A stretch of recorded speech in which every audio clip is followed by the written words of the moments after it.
Olá, caros irmãos em Cristo, sejam todos muito bem-vindos à nossa Casa de Bezerra, virtualmente aqui em nosso canal no YouTube.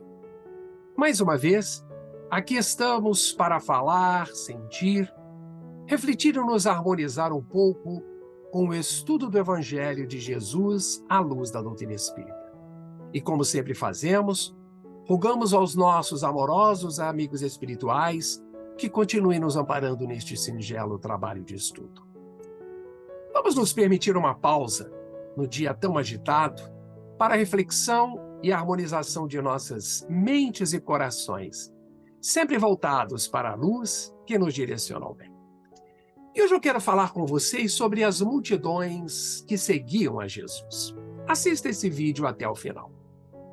Lá no Evangelho de Marcos, no capítulo 3, versículos 7 a 12, nós encontramos este relato.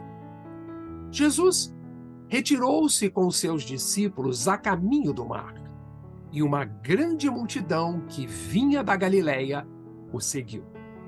E da Judéia, de Jerusalém, da Idumeia, da Transjordânia, dos arredores de Tiro e de Sidônia, uma grande multidão, ao saber de tudo o que Jesus fazia, foi até ele.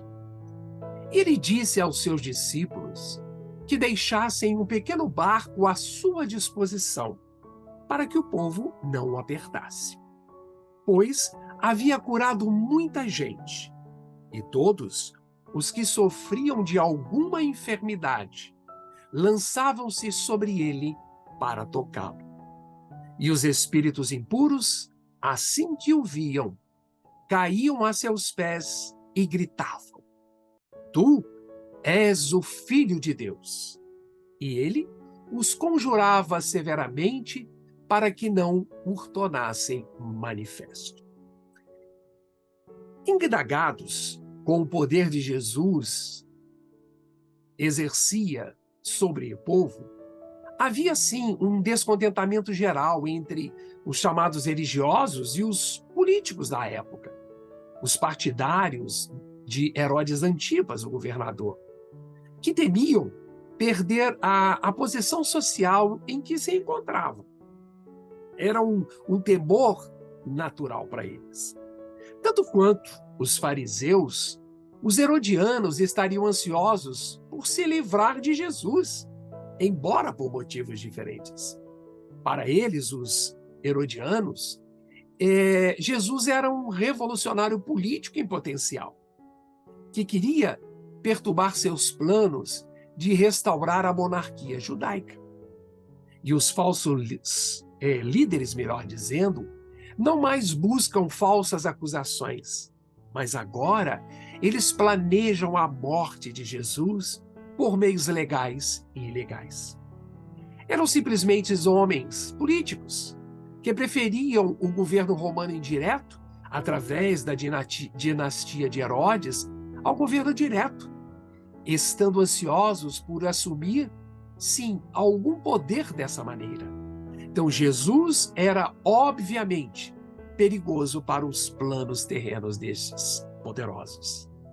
Ante a notória indisposição e perseguição direcionadas a Jesus e as suas ações pela classe dos sacerdotes e políticos, Jesus afasta-se com seus discípulos, seguidos por uma multidão proveniente de várias localidades, seja da Galileia, da Judéia, de Jerusalém, da Transjordânia, como vimos antes, de Tiro e de Sidônia.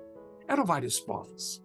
E no caminho em direção ao mar, Jesus atendia a todos, curando dos males físicos e espirituais, conforme constata no relato de Marcos, quando ele nos diz.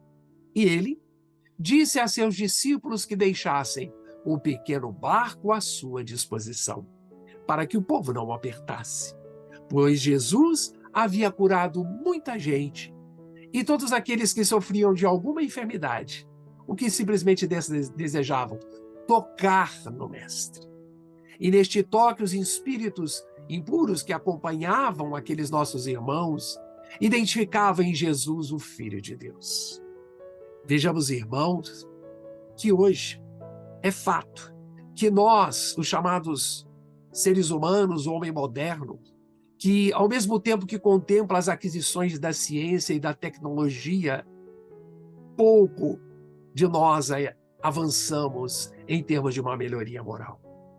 Ainda se mantém cativo nos interesses de ordem material, considerando-se o ser superior pela posição que ocupa, pelos bens que possui ou pela projeção social na presente existência. Dessa maneira, conforme colocamos em prática a lei do amor, ensinada e exemplificada por Jesus, ainda vemos como uma aspiração muito distante. A quantidade de almas sofredoras que ainda vivem num quadro degradante, num estado de miséria no mundo, ainda é imensa. E poucos são aqueles que estão sensibilizados desse estado de coisas para auxiliar mergulhados que ainda se encontram na busca pelos bens transitórios terrenos.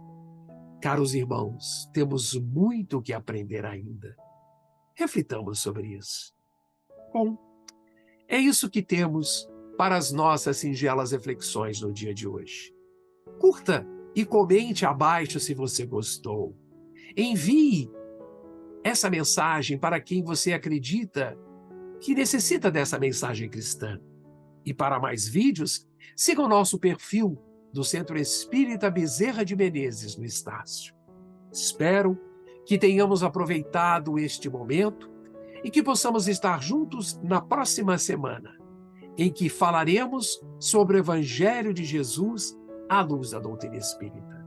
E se você gostou dessa mensagem de Jesus e acredita que ela fará sentido para alguém, por favor, faça chegar a mais pessoas. Um abraço fraterno em todos, fiquem em paz e continuem se cuidando.